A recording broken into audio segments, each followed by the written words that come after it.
नमस्कार है मित्राणी। आप सबका एक बार फिर से हार्दिक स्वागत है हमारे यूट्यूब चैनल संस्कृत स्पर्श में। आई होप आप सब स्वस्थ होंगे और मस्त होंगे। मैं उम्मीद करती हूँ कि मेरी पिछली वीडियोज आपने देख ली होंगी और आपको समझ में भी आई होंगी।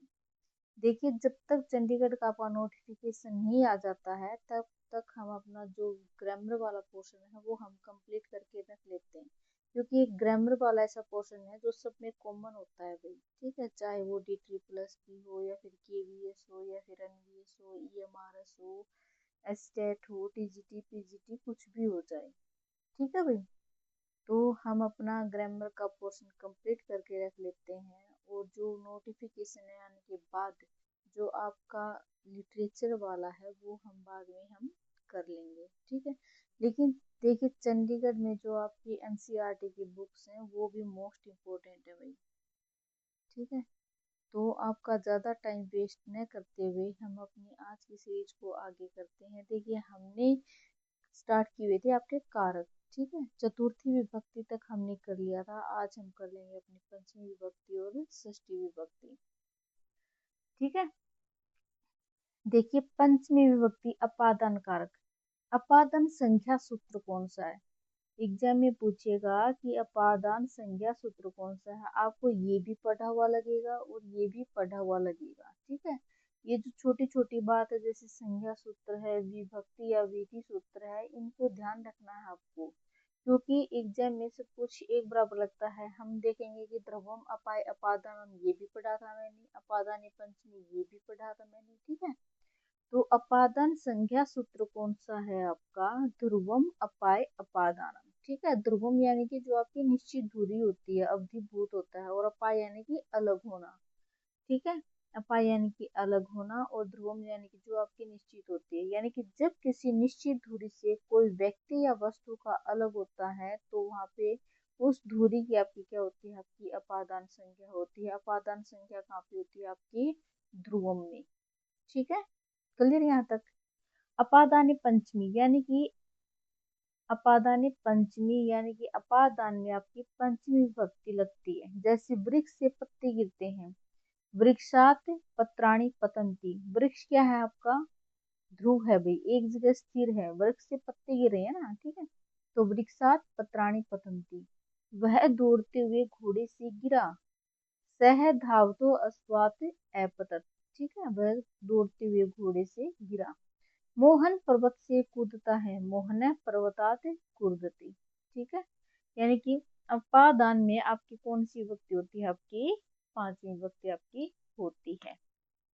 थर्ड है आपका भुव प्रभुव, यानी कि भुव यानी कि निकलना और प्रभुव यानी कि आपका उद्गम स्थान।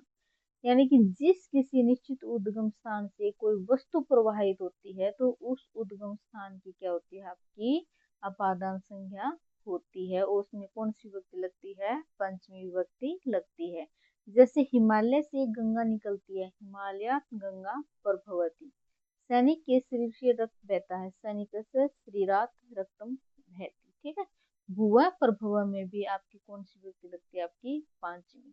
ठीक है, जनी कर्तु प्रकृति, यानी कि जनी यानी कि जन्म लेना और प्रकृति यानी कि उत्पत्ति स्थान, यानी कि जिस व्यक्ति या वस्तु का जन्म लेता है उसके उत्पत्ति स्थान की क्या होती है? आपकी अपादान संज्ञा होती है। जैसे ब्रह्मा से प्रजा उत्पन्न होती है, ब्रह्मणे प्रजा प्रजायन्ते। दूध से दही उत्पन्न होता है, दुग्धात दधि जायते। गोबर से बिच्छू उत्पन्न होते हैं, गोमात वृश्चिका जायन्ते। ये पूछा जा चुका है एग्जाम में कई बार। ठीक है, गोमात वृश्चिका जायन्ते। कौन से सूत्र से इसमें पंचमी विभक्ति लगी है? आपकी जनिकर्तु प्रकृति से। क्लियर यहाँ तक? वर्णार्थ नाम इप्सित है, यानी कि वर्ण हटाना, अर्थ वाली धातु के योग में इप्सित पदार्थ। ठीक है, जहां से उसको हटाया जाता है वहां पे आपकी क्या होती है? आपकी अपादान संज्ञा होती है। जैसे वह जो से गाय को हटाता है, स ये गाम वार्यति। कहाँ से हटाता है? जो से। तो जो में आपकी क्या है? आपकी पंचमी विभक्ति आई है, स ये गाम वार्यति। स यवानाम क्षेत्रात गाम वार्यति। ठीक है, क्लियर यहाँ तक? नेक्स्ट है आपका भीत्रार्था नाम भय हेतु, यानी कि भी डरना और त्रही बचना और भी और त्रयी इन सब के योग में आपकी क्या लगती है, आपकी पंचमी विभक्ति आपकी लगती है। स चोरात विभेति, ठीक है, वह चोर से डरता है। सीता राक्षसात विभेति, सीता राक्षस से डरती है। रमा दुष्टात त्रायते, रमा दुष्ट से बचती है। ठीक है, किस अर्थ में हुआ आपका ये भीतर अर्थानाम भय हेतु से आपकी कौन सी विभक्ति लगी, आपकी पंचमी विभक्ति लगी। नेक्स्ट आपका आख्यातोप योगी, ठीक है, आख्यात उपयोगी यानी कि जो नियम पूर्वक जो विद्या ग्रहण की जाती है, इसमें भी जो आपका गुरु होता है उसके अंदर आपकी क्या होती है, आपकी अपादान संज्ञा होती है। आख्यात उपयोगी, ठीक है, यानी कि छात्र शिक्षक अध्यापक से पढ़ते हैं। छात्राः अध्यापकात् पठन्ति। शिष्य गुरु से अध्ययन करता है। शिष्य है गुरु अधीते। मोहन उपाध्याय से पढ़ता है। मोहन उपाध्यात पठती, ठीक है, उपाध्यात पठती। क्लियर यहाँ तक। ये इंपॉर्टेंट है भाई, क्या क्या इंपॉर्टेंट बताऊं भाई, जो आपके कारक में जितने भी सूत्र हैं, जितने भी ये फॉर्मूले हैं, सब इंपॉर्टेंट है भाई। ठीक है, सारे के सारे एग्जाम में पूछे जा चुके हैं। ठीक है, आख्यात उपयोगी तो बहुत बार जब पूछा जा चुका है भाई। अंतर्धौ येन दर्शनम इच्छन्ति, यानी कि जिस अर्थ में अर्थात छिपना अर्थ में, वहां पे आपका क्या होता है, आपकी पंचमी विभक्ति होती है। जैसे कृष्ण माता से छिपता है, कृष्ण मातु को नीलियते। शिष्य गुरु से छिपता है, शिष्य गुरु हो नीलियते। ठीक है, यानी कि छिपना अर्थ में भी आपकी क्या होती है, आपकी पंचमी विभक्ति होती है। जुगुप्सा विराम प्रमाद उपाख्यानम, ठीक है, जुगुप्सा घृणा, विराम रोकना, प्रमाद आलस्य। जुगुप्सा विराम और प्रमाद, इनके योग में भी आपकी कौन सी विभक्ति लगती है, पांचवी। जैसे कि पाप से घृणा, पापात जुगुप्सते। ठीक है, अधर्म से रोकना, अधर्मात विरमति। धर्म से आलस्य, धर्मात प्रमादति। ठीक है, नेक्स्ट आपका पृथक विना नाना, ठीक है, इनके योग में भी आपकी पंचमी विभक्ति लगती है। और पंचमी के साथ साथ आपकी द्वितीय और तृतीय विभक्ति भी का भी यूज होता है। ये आपका क्या है, ये वार्तिक है। पृथक यानी कि अलग होना, बिना यानी कि बिना रहित अभाव, नाना यानी कि अनेक प्रकार, इनके योग में द्वितीय तृतीय अथवा पंचमी विभक्ति होती है। ठीक है, पूछ सकता है कि ये फॉर्मूला देके पृथक विना नाना अभी अंतर्श्याम है, इनके योग में कौन सी विभक्ति का यूज होता है, द्वितीय तृतीय पंचमी या फिर सभी का। ठीक है, राम हरि से अलग नहीं है, राम है द्वितीय हरिम, हरिणा हरे पृथक नास्ति। ठीक है, द्वितीय भी लग सकती है, तृतीय भी और पंचमी भी। कौन से फॉर्मूले से, पृथक विना नाना अभियंतर श्याम। ठीक है, क्लियर यहाँ तक। पंचमी विभक्ति यानी कि विभक्त यानी कि अलग होना, जहां दो वस्तुओं का परस्पर अलग करने का भाव हो या फिर उनकी तुलना की जाए। ठीक है, तो वहां पे त्रप प्रत्यय होता है और त्रप प्रत्यय के योग में आपकी पंचमी विभक्ति लगती है। ठीक है, हरि मोहन से पटु है यानी कि निपुण है, हरि मोहनात् पटुत्र अस्ति। ठीक है, त्रप प्रत्यय हुआ ना, और त्रप प्रत्यय के योग में आपकी कौन सी विभक्ति लगती है, आपकी पंचमी विभक्ति लगती है। क्लियर यहाँ तक। नेक्स्ट आपकी षष्ठी विभक्ति। षष्ठी विभक्ति में आपका कारक नहीं होता भाई। ठीक है, षष्ठी विभक्ति में कारक नहीं होता है। शेष यानी कि कर्ता आदि 6 कारकों के अलावा जो भी शेष रहता है, वहां पे आपकी क्या होती है, षष्ठी विभक्ति होती है। अर्थात जब किसी वाक्य में अन्य कारक या उत्पत्ति विभक्तियों के नियम लागू नहीं होते, तो वहां षष्ठी विभक्ति होती है। ठीक है, इसका संबंध होता है जैसे काकेरी, रारेरी, नानेनी। ठीक है, क्लियर यहाँ तक। यद्यपि संबंध अनेक होते हैं, परंतु 4 प्रकार के संबंध प्रसिद्ध हैं भाई, इंपॉर्टेंट। सब स्वामी भाव संबंध, जहाँ स्वामित्व रूप से संबंध होता है, जैसे राज्ञ पुरुष है, राजा का पुरुष, साधु धनम, साधु का धन। ठीक है, दूसरा है आपका जन्य जनक भाव संबंध, यानी कि जन्म देने वाले और जन्म लेने वाले दोनों का परस्पर संबंध होता है। ठीक है, जैसे पिता का पुत्र, पितुहु पुत्र। ठीक है, थर्ड है अवयव अवयवी भाव संबंध, जहाँ पदार्थ और उसके अंग का संबंध होता है, जैसे पशु का पैर हो गया। ठीक है, पशु हो पादज। जहाँ अंग अंगी संबंध होता है वहाँ अवयव अवयवी संबंध होता है। ठीक है। स्थानीय आदेश संबंध, किसी एक स्थान से विषय वस्तु को हटाकर दूसरे का, ठीक है, किसी एक स्थान से हटाकर दूसरे का आदेश करना क्या कहलाता है? आपका स्थानीय आदेश कहलाता है। जैसे ब्रुवुवचि, ब्रु को आदेश होगा, ठीक है, इको यन है, इक के स्थान पर यन आदेश होगा, ये क्या है? आपका स्थानीय आदेश संबंध है। क्लियर यहाँ तक? ठीक है भाई। ब्रु वच इक यन में परस्पर संबंध है, वह स्थानीय संबंध है। ठीक है। इदम वह, पुल्लिंग आएगा अयम, स्त्रीलिंग क्या होता है? इयम, नपुंसकलिंग क्या होता है? इदम। ठीक है, ये आप रूप करोगे ना वहां पे आपको क्लियर हो जाएगा। ठीक है। प्रथम पुरुष एक वचन, द्विवचन, बहुवचन। ठीक है। पुल्लिंग में क्या आएगा? अयम, इमौ, इमे। स्त्रीलिंग में क्या आएगा? इयम, इमे, इमहा। और नपुंसकलिंग में आएगा इदम, इमे, इमानी। ठीक है। ये दो पुष्प मेरे हैं। पुष्प क्या है? नपुंसकलिंग है। तो इमे पुष्पे ममस्त है, दो है ना, तो द्विवचन आएगा इमे पुष्पे ममस्त। ठीक है। कर्तृ कर्मणो कृति, नेक्स्ट है कर्तृ कर्मणो कृति, यानी कि कृति रचना के योग में कर्ता अथवा क्रम में षष्ठी विभक्ति होती है। जगत का कर्ता कृष्ण, जगत है कर्ता कृष्ण है अस्ति, इम्पोर्टेंट, कई बार एग्जाम में आ चुका है भाई। ठीक है। जगत है कर्ता कृष्ण हस्ती। कर्तृ कर्मणो कृति से कौन सी विभक्ति हुई है? षष्ठी विभक्ति हुई है। षष्ठी ही हेतु प्रयोगी, यानी कि यदि किसी वाक्य में हेतु शब्द का प्रयोग करना हो तो हेतु शब्द में उससे संबंधित शब्द में क्या लगती है? आपकी षष्ठी विभक्ति लगती है। जैसे वह अन्न के हेतु यहाँ रहता है, स अनस्य हेतु हो अत्र वस्ति। ठीक है। देखिए आपको नोट एक आया था आपका हेतु, हेतु भी आया था ना, उसके अंदर आपकी तृतीय विभक्ति लगी थी भाई। एक है आपका ये हेतु, इसके अंदर लगी है आपकी षष्ठी विभक्ति। यदि हेतु कारक के रूप में प्रयुक्त हो तो हेतु सूत्र से तृतीय विभक्ति का प्रयोग होता है। जैसे वह अन्य के कारण यहाँ रहता है, स अनेन अत्र वस्ति। क्लियर यहाँ तक? नेक्स्ट है सर्वनाम्न है तृतीयाच, यदि हेतु शब्द के साथ किसी सर्वनाम शब्द का प्रयोग किया जा रहा है तो वहां षष्ठी और तृतीय विभक्ति का प्रयोग होता है। ठीक है। दोनों विभक्तियां यूज होती हैं भाई, षष्ठी भी और तृतीया भी, अगर किसी सर्वनाम शब्द का प्रयोग हुआ हो। जैसे तुम किस कारण यहाँ रहते हो, त्वम केन हेतुना अत्र वस्ति। तृतीया, त्वम कस्य हेतु हो अत्र वस्ति, इसमें लगी आपकी षष्ठी विभक्ति। ठीक है।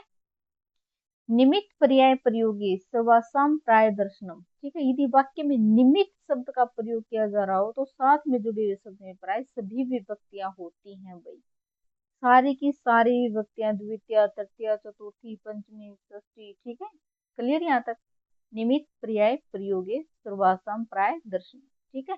किम निमित्तम, केन निमित्तेन, कस्मै निमित्ताय, कस्मात् निमित्तात्, कस्य निमित्तस्य, कस्मिन् निमित्ते, सारी की सारी विभक्ति यूज हुई है भाई इसमें। ठीक है। क्लियर यहाँ तक? अतसुच, यानी कि तस प्रत्यांत शब्द, उत्तरतः है, दक्षिणतः है इत्यादि शब्द तथा इस प्रत्यय का अर्थ रखने वाले सभी शब्द, जैसे ऊपर, नीचे, आगे, पीछे, पहले आदि की स्मृति पाई जाती है तो वहां आपकी कौन सी विभक्ति लगती है? षष्ठी विभक्ति लगती है। ठीक है। नगर के उत्तर में वन है, नगरस्य उत्तरतः है वनम अस्ति। नगर के दक्षिण में समुद्र है, नगरस्य दक्षिणतः समुद्र है अस्ति।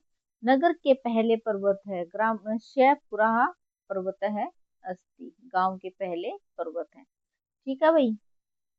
क्लियर यहाँ तक? नेक्स्ट है कर्त्यानाम कर्तृवा, कर्त्यानाम कर्तृवा। कर्त्यांत प्रत्यय युक्त शब्दों के योग में षष्ठी अथवा तृतीय विभक्ति प्रयुक्त होती है भाई। कर्त्यांत जो कर्त्य अंत कृत अंत पद होते हैं, आपके प्रत्यय होते हैं, उनके योग में आपकी षष्ठी और तृतीय विभक्ति लगती है। पिता मेरे पूज्य हैं, पिता मम या मया पूज्य।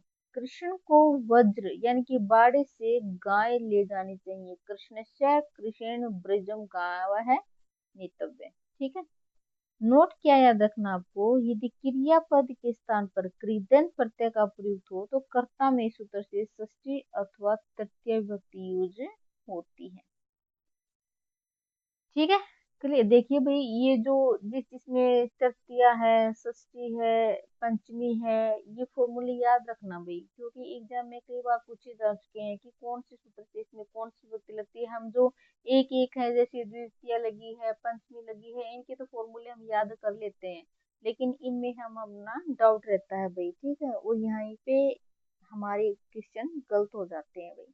ठीक है, नेक्स्ट है अधिगत दयसाम कर्मणि, यानी कि अधिपूर्वक ई धातु यानी कि समन करना, दया धातु दया पूर्वक, और ईश यानी कि समर्थ होना, इन धातुओं का प्रयोग हो रहा हो तो वहां कर्म में षष्ठी विभक्ति होती है आपकी।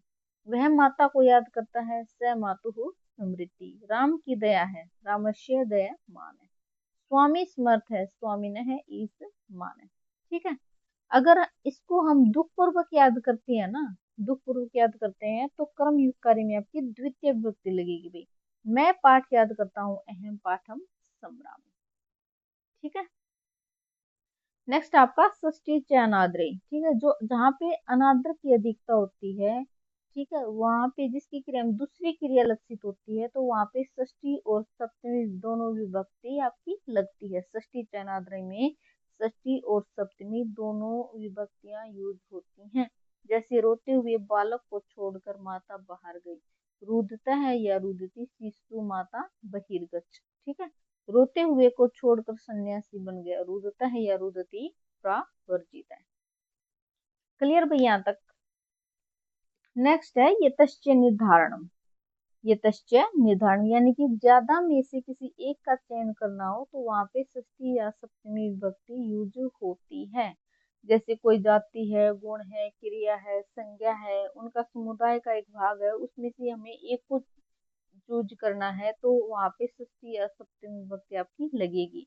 जैसे कवियों में कालिदास श्रेष्ठ है, कवि नाम या फिर कविसु कालिदास श्रेष्ठ है अस्ति। फलों में आम श्रेष्ठ है, फलानाम या फलेसु आम्र श्रेष्ठ है अस्ति। ठीक है, इस टाइप से भाई।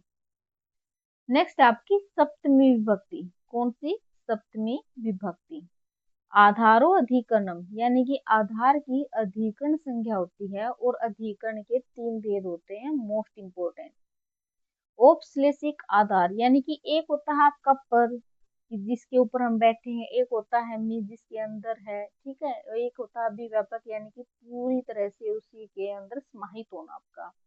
जैसे औपश्लेषिक आधार, जैसे रमा चटाई पर बैठी है, ठीक है, वो आपका औपश्लेषिक आधार यानी कि सिर्फ टच टच हुआ है, स्पर्श हुआ है सिर्फ। ठीक है, नेक्स्ट आपका वैषयिक आधार, यानी कि किसी में आपकी इच्छा होना, जैसे हरि की मोक्ष में इच्छा है, ठीक है, इसकी मोक्ष में इच्छा है भाई, तो वो आपका वैषयिक आधार। तीसरा है अभिव्यापक आधार, यानी कि पूर्णतः व्याप्त होना। जैसे तिलों में तेल है, ठीक है, तिलों में तेल है, क्लियर। सरसों में आपका सरसों का तेल है, इस टाइप से पूरी तरह से उसके अंदर ही समाहित होना का क्या होता है आपका अभिव्यापक आधार होता है। सप्तमी अधिकरण, यानी कि अधिकरण में आपकी सप्तमी विभक्ति लगती है। रमा चटाई पर बैठती है, रमा कटे आस्ते, बालक पलंग पर सोता है, बालक है पर्यंके सेते, हरि मोक्ष में इच्छा रखता है, हरि मोक्षे इच्छास्ति, शरीर में आत्मा है, शरीरे आत्मा अस्ति। ठीक है, इस टाइप से भाई ज्यादातर क्वेश्चन इन्हीं में से पूछ लेता है कि इनमें से कौन सा अधिकरण का भेद है, औपश्लेषिक है, वैषयिक है, या फिर अभिव्यापक है। क्लियर यहाँ तक।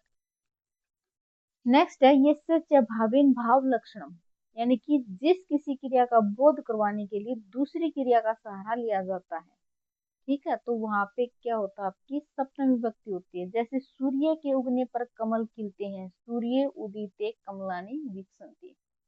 ठीक है, एग्जाम में पूछा जा चुका है भाई, यहाँ पे खालिस्तान दे देंगे, फिर उदिते कमलानि विकसंति, सूर्य आएगा, सूर्य आएगा, या फिर ये चार दे देंगे, इनमें से पूछेगा कि इनमें से करेक्ट कौन सा है, तो कौन सा है?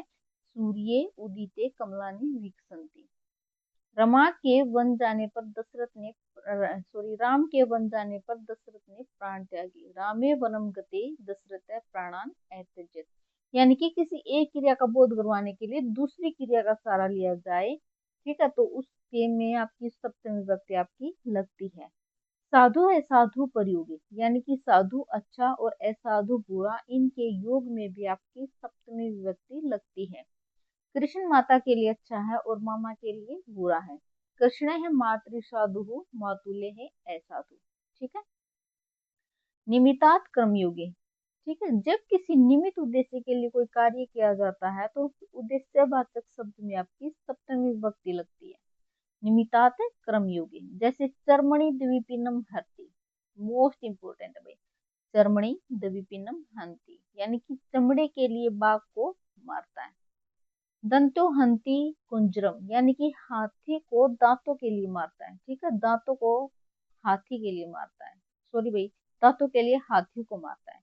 केसेसु चमरीम हंति, यानी कि केसों के लिए चमड़ी मृग को मारता है। सिमनी पुष्पफल को हंति, यानी कि जो सिमनी पुष्पफलक है, यानी कि जो आपकी कस्तूरी है, कस्तूरी को प्राप्त करने के लिए कस्तूरी मृग को मारता है। ठीक है, ये किस सूत्र से हुआ है? निमित्तात् कर्मयोगी से। इनमें कौन सी विभक्ति लगी है? आपकी सप्तमी विभक्ति लगी है। ठीक है, क्लियर यहाँ तक? देखिए भाई, जो अपना कारक वाला है वो हमने अपना कंप्लीट कर लिया है। ठीक है, हम जैसे धीरे धीरे धीरे धीरे चलेंगे ना तो हम अपना पड़ाव हम पार कर लेंगे। देखिए, हमने जो स्टेट के लिए भी हमने प्लेलिस्ट बनाई हुई है, उसमें उसके अंदर आपका पूरा सिलेबस दिया हुआ है। बस साहित्य के अंदर आपका एक ही चैप्टर रहता है भाई।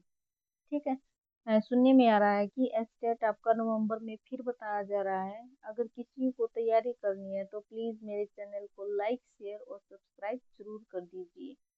फिर मिलते हैं कल अपने एक नेक्स्ट टॉपिक के साथ। तब तक के लिए आप सब अपना ध्यान रखना। धन्यवाद।